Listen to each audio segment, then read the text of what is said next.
ఆంధ్రప్రదేశ్ విద్యార్థి JAC zonal 1 రాష్ట్ర స్థాయి సమావేశం జరుగుతూ ఉంది. ఈ సందర్భంగా ఏపీఎస్ జేఏసీ తరఫున ఆంధ్రప్రదేశ్ రాష్ట్రంలో ఉన్నటువంటి నిరుద్యోగులందరూ కూడా అనేక సంవత్సరాలుగా కోచింగ్ సెంటర్లకు లక్షలాది రూపాయలు వెచ్చించి కోచింగ్ తీసుకున్నటువంటి అనుమానాలకు ఇక్కడ తావిస్తా ఉంది.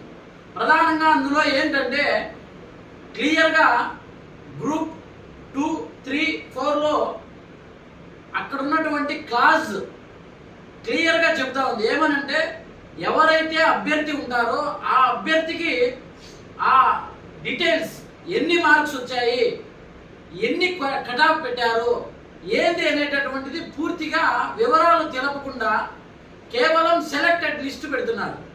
దానివల్ల సెలక్షన్ కానటువంటి వాళ్ళ మార్కులు, వాళ్ళ ర్యాంకు కనబడకుండా పోవడం వల్ల అందులో నా స్థాయి ఎంత, నాకు ఎన్ని మార్కులు వచ్చాయి, నెక్స్ట్ మనము అప్రోచ్ అవ్వాల్సినటువంటి అవసరం ఉందా లేదా అనేటటువంటిది నిరుద్యోగుల్లో ప్రధానంగా ఒక అనుమానం ఉంది. 2018లో అయితే గ్రూప్ 2 నోటిఫికేషన్లో క్లియర్గా గత ప్రభుత్వం ఉన్నప్పుడు అప్పుడు ఆఫ్లైన్లో ఎగ్జామ్ పెట్టారు.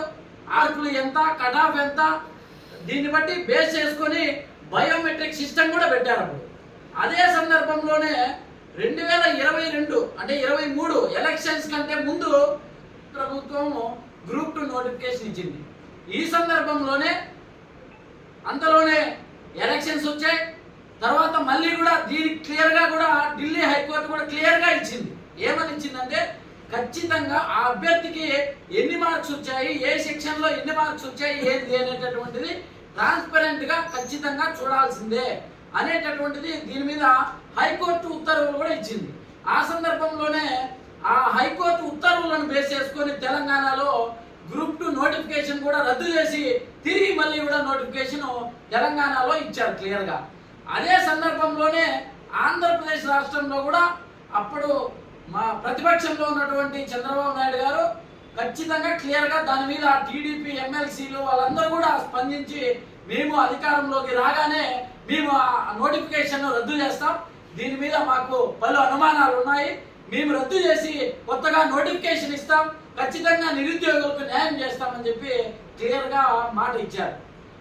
ఇది అనేక వేల రూపాయలు కోచింగ్ సెంటర్లకు హాస్టల్లో పెట్టి పేద బడుగు బలహీన వర్గాల నిరుద్యోగుల పరిస్థితి చాలా దయనీయంగా మారింది.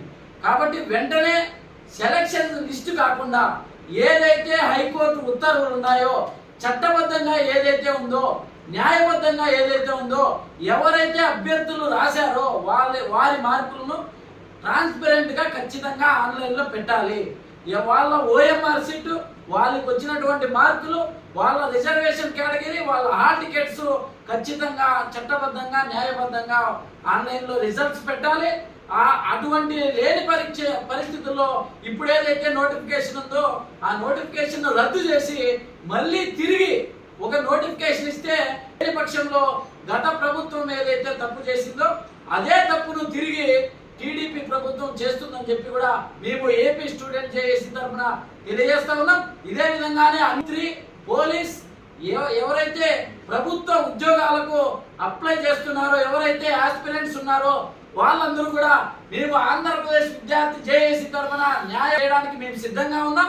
కాబట్టి మీరు ఎక్కడైనా ఆంధ్రప్రదేశ్ విద్యా నాయకత్వానికి కానీ మీరు నిరుద్యోగ టికెట్ల నెంబర్లతో సహా రాష్ట్రంలో కూడా ఖచ్చితంగా దీని మీద సమాచారం సేకరిస్తా ఉన్నాం. వెంటనే